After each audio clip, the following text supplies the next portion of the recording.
This place isn't for losers." That's what my mom told me flat out 3 days before Thanksgiving, like I was some stranger who didn't belong at my own family table. The reason?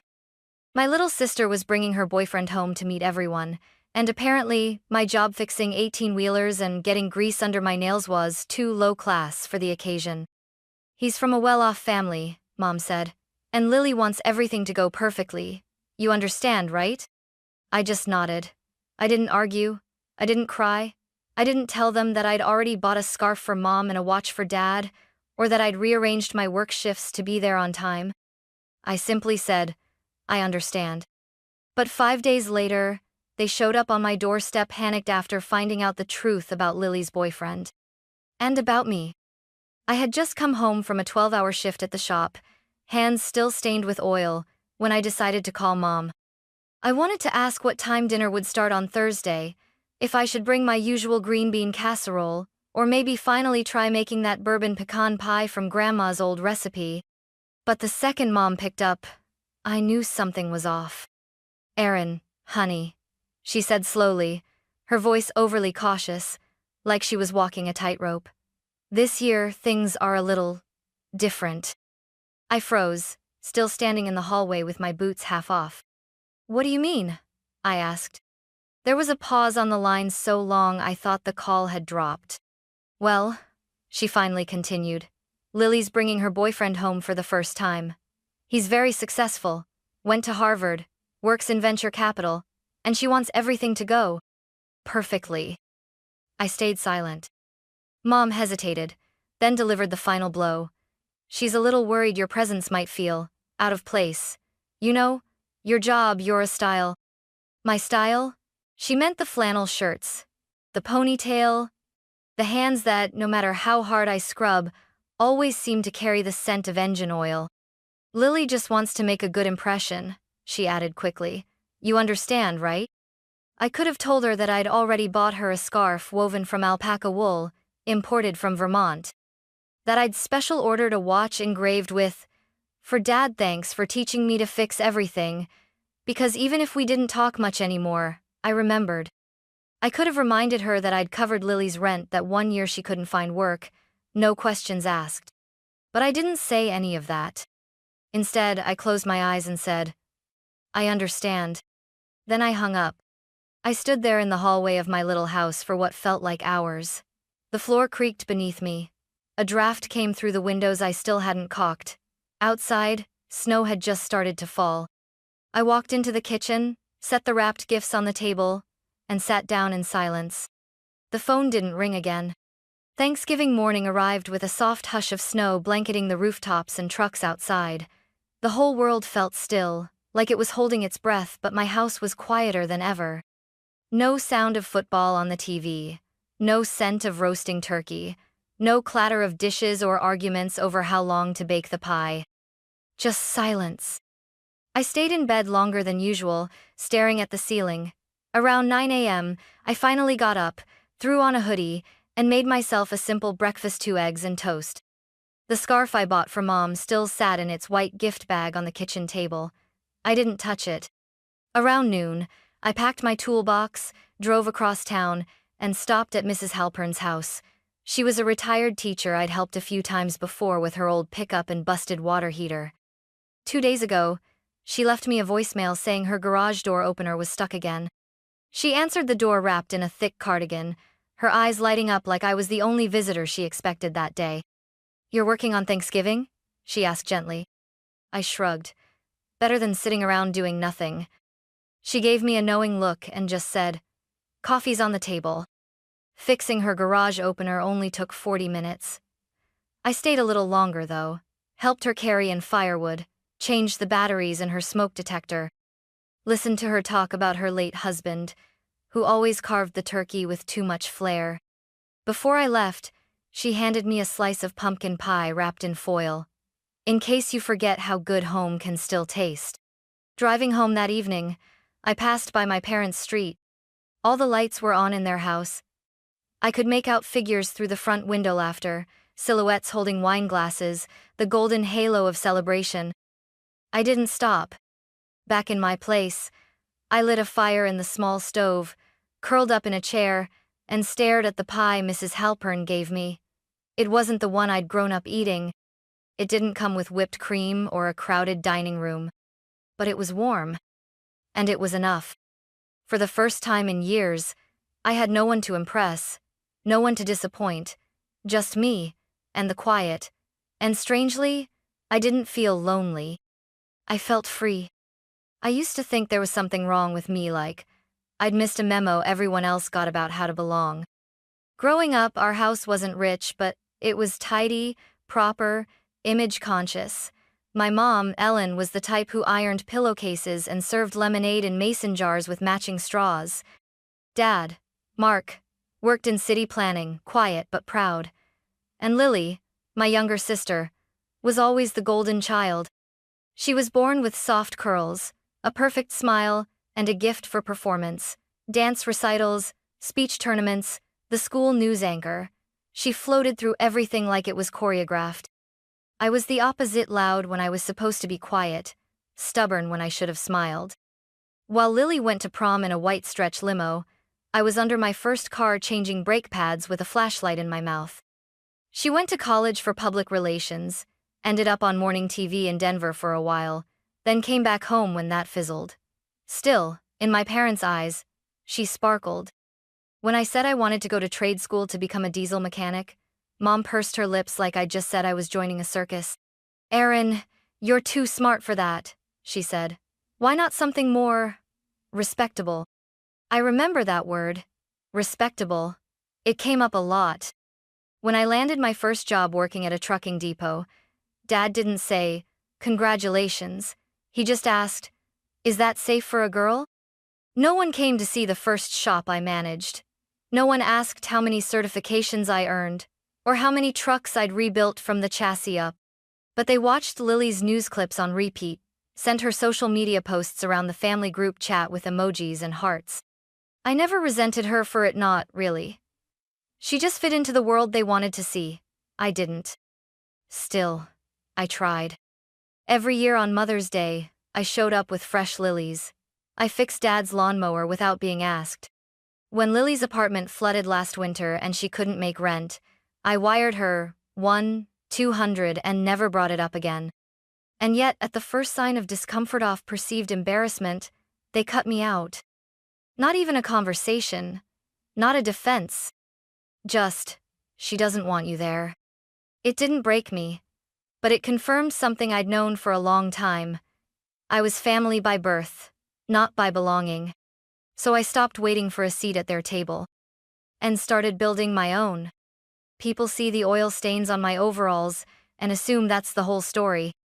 But there's more under the hood than anyone knows. It started when I was 22. I had just finished my second year working at the depot, living paycheck to paycheck and wondering if this was all life had in store. One night, while replacing a radiator on an old Kenworth, the shop radio was playing some late-night finance podcast, something about compound interest and index funds. I didn't understand a word of it, but it stuck with me. Later that week, I wandered into the public library and picked up a book called The Simple Path to Wealth. I read it cover to cover in 2 days. Then I read 5 more. I opened my first brokerage account at 23 with just $700. I skipped new boots that winter to put $300 more into a Vanguard index fund. The next month, I bought 1 share of a freight company I'd worked with. It felt like claiming a piece of the world that used to ignore me. The habit grew. I started waking up at 5 a.m. to read finance blogs before my shift. I tracked dividends, reinvested everything. I picked up side jobs on the weekends, not for spending money, but for investing. I bought my house at 28. It was a wreck, peeling paint, cracked pipes, broken furnace. But I fixed every inch myself. Every dollar I saved on contractors went straight into my portfolio. I never talked about it. Not because I was ashamed, but because I knew what would happen the second the numbers came out. The story would change who I was, but how they looked at me. So I kept my net worth private. Not even my best friend Jada knew the full amount. As of last month, my investment account passed $1.3 million. It doesn't make me special. I'm not flashy. I still buy my tools secondhand and wear the same jacket I had 5 years ago. My pickup has 220, 0 miles on it, and no interest in quitting. But what I've built? I built on my own, quietly, brick by brick. Sometimes, I wonder if I kept it a secret out of pride or protection. Because if they didn't respect me when I was just Aaron the mechanic, they didn't deserve to know Aaron the investor. Let them think I'm the loser.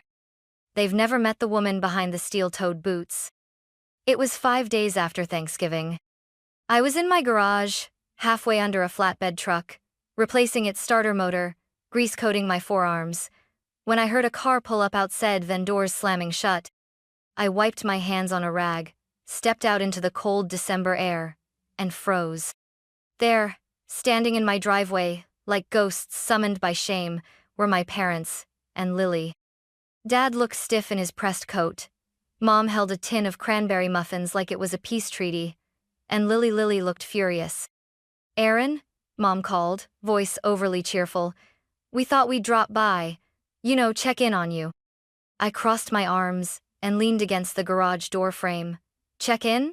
After kicking me out of Thanksgiving?" Lily stepped forward, eyes blazing. "You should have told me, Aaron." I blinked. "Told you what?" "That Evan used to work for you." I stared at her, stunned. Evan? Her boyfriend? The one I wasn't allowed to meet because I was too blue-collar? "I didn't know it was the same Evan until yesterday," she snapped. "He came over for dinner again. My nail polish chipped, and I joked about it being from peeling shipping label sand. He laughed and said, 'You'd never survive a shift with your sister.'" My chest tightened.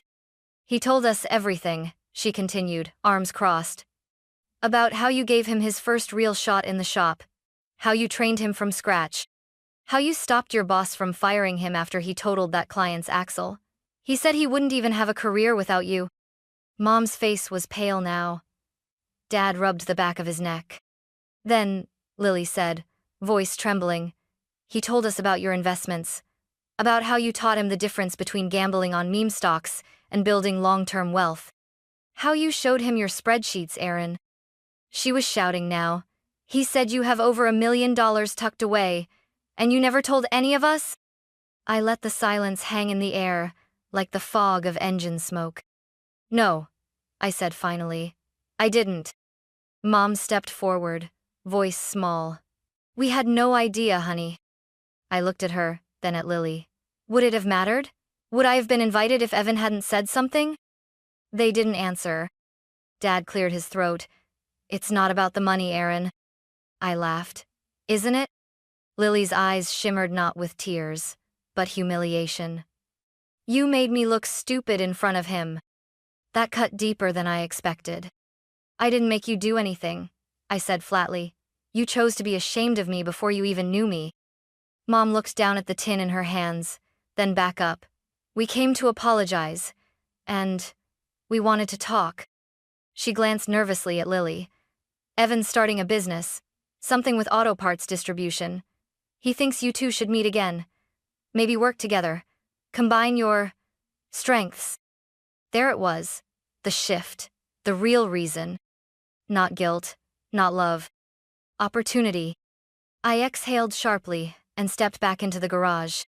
"You came to apologize," I said, "but you brought a pitch." Lily's face hardened. "It's called building something, Aaron. You should understand that." "I do," I said.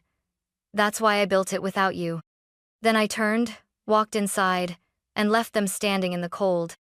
I didn't sleep much that night. Even after they left, the tension hung in the air like burnt rubber. I sat at my kitchen table, the tin of cranberry muffins untouched. Outside, the frost began to gather on the windows. Around 10 a.m. the next morning, my phone buzzed. Lily. I almost let it ring out, but curiosity won. "Hey," she said softly when I answered. "Look, yesterday was a mess, but I want to start over."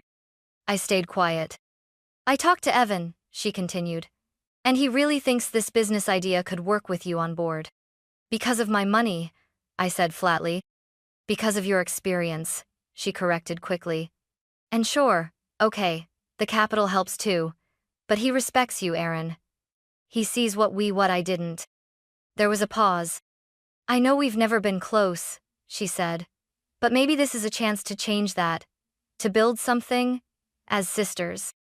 Something in me tightened. For years, I'd wished Lily would see me. Not as the messy, grease-streaked disappointment, but as someone with worth. And now, she was offering me inclusion. A seat at the table I'd been locked out of. But only now. Only after the truth came out. Lily, I said slowly, do you even know what I do each day? She hesitated. You fix trucks. I diagnose electrical failures in vehicles weighing over 10 tons. I recalibrate diesel emission systems. I manage a crew of 7, and I still crawl under rigs myself when it matters. Silence. I've built something, I continued, voice low. Not just a portfolio. A life. A business. A home. I know, she whispered. That's why this matters. I stood by the window, looking out over the snow-covered yard. If I had said yes yesterday before you knew about Evan, before the money, would I have been welcome at Thanksgiving? No, she admitted. I was embarrassed. And now? She didn't answer. Let me be clear, I said, voice sharper. I'm not interested in buying my way into acceptance. If you want to rebuild something real with me, it won't start with a business deal. Aaron, she said, frustrated, don't throw away an opportunity because of pride. This isn't pride, I replied. This is boundaries. Then I ended the call. For a long time, I stood in the stillness, listening to the hum of the old fridge and the creak of the furnace warming up again. I wasn't angry. I wasn't even sad anymore. Just done. And that, somehow, felt like peace. 2 days after Lily's call, Mom and Dad showed up again. No warning, just the crunch of tires on snow and the sound of knuckles on my front door. I opened it slowly, wiping grease off my hands with a shop towel. Mom was bundled in her red wool coat. Dad held his hands in his jacket pockets, rocking on his heels like he didn't want to be there. Hi, sweetheart, Mom said softly. Can we come in? I let them in. Not because I was ready, but because I was finally ready to finish it. We sat in the living room. Same old couch, same lamp with the crooked shade. The scarf I bought her still sat in its untouched gift bag on the table. She noticed it, but didn't say anything. I want to start over, she said. We made a mistake, Aaron. A big one. Yeah, I replied quietly. You did. Dad cleared his throat. We were wrong to exclude you. We didn't mean to hurt you. You didn't mean to? I asked, meeting his eyes. You told me Thanksgiving wasn't for losers. You just didn't think I'd push back. They looked down. I want to be clear, I said. I'm not here to argue. I'm not here to be convinced. Mom looked up. We're not here for money, I swear. Then why now? I interrupted. Why only after you found out what I've built? Dad stepped in. We didn't know, Aaron. We didn't understand. And if Evan never said a word, I asked, would you be sitting here? Silence. I leaned forward, voice steady. I'm not ashamed of my work. I never have been. The only thing I regret is letting your silence shrink me for so long. Mom's eyes glistened. We were trying to protect Lily's moment. We didn't mean to erase yours. But you did, I said. And I've spent years giving, forgiving, and waiting to be enough for you. I looked between them. This is where that ends. They both froze. I'm not cutting you off, I added. But I'm done begging to belong. I'm done performing for a place at the table. Dad sighed heavily. So what happens now? I stood, walked to the door, and opened it slowly. What happens now, I said, is that you decide whether you can love me for who I am, not who you wish I'd been. But you do it from the other side of this door. Mom stood but didn't move. Her mouth trembled like she wanted to say something but didn't know how. I didn't fill the silence for her. For once, I let it speak. And after a long moment, they stepped outside. I closed the door behind them, gently. Not out of anger. Out of clarity. It's been almost a year since that door closed. I haven't heard much from my parents since then. A few holiday texts, A birthday card with just a signature row message. Lily called once, a month later. Said Evan had left the startup. Said she wasn't sure what to do next. I wished her well, I meant it, but I didn't invite her back in. I wasn't angry. Not anymore. I was just free. In the months that followed, something surprising happened. People started finding their way to me, not the ones who had once ignored me, but new ones, real ones. Young women from my old trade school reached out, asking how I built my portfolio. A local community center invited me to speak at a financial literacy workshop. I started saying yes. Not because I needed validation, but because I finally had something I wanted to give. Proof that you don't need to be polished to be powerful, that you can build wealth with a wrench in your hand and motor oil under your nails. One day, after a session at the community garage, I found a note tucked under my windshield. It said, "Thanks for showing me that worth isn't something you need to prove, it's something you carry." I sat in my truck for a long time holding that note. Later that evening, I stood in my backyard, watching the apple trees I planted begin to bud. I'd always wanted a yard like this, not big, not fancy, just mine. The kind of space where things could grow honestly. Jadamy, best friend since forever, pulled up in her beat-up Jeep with 2 coffees and a stack of donuts. "You working again?" she teased. "Always," I smirked, brushing sawdust off my sleeves. We sat on the porch, sipping coffee as the sun dipped low behind the rooftops. "You ever think about going back?" she asked gently. I didn't have to ask what she meant. "No," I said. "Not unless they see me without the $1 million. She nodded. "They probably won't." I know. I looked at her, this person who never once made me feel small, who saw me in overalls and steel-toed boots and thought, "That's strength, not that's failure." "You know what?" I said, smiling. "I finally feel like I'm not trying to fix the wrong engine anymore." Jada laughed, tossing a donut hole in my direction. "That's the most mechanic way I've ever heard someone say, 'I found peace.'" But she wasn't wrong. I wasn't fixing them anymore. I was building me. Not the version my parents wanted, or the one Lily could parade around, but the kind that could sleep easy at night, the kind who chose integrity over invitation. As the stars blinked into the sky, I whispered something I hadn't dared say aloud until that moment. I am not a loser. And this time, no one needed to tell me otherwise.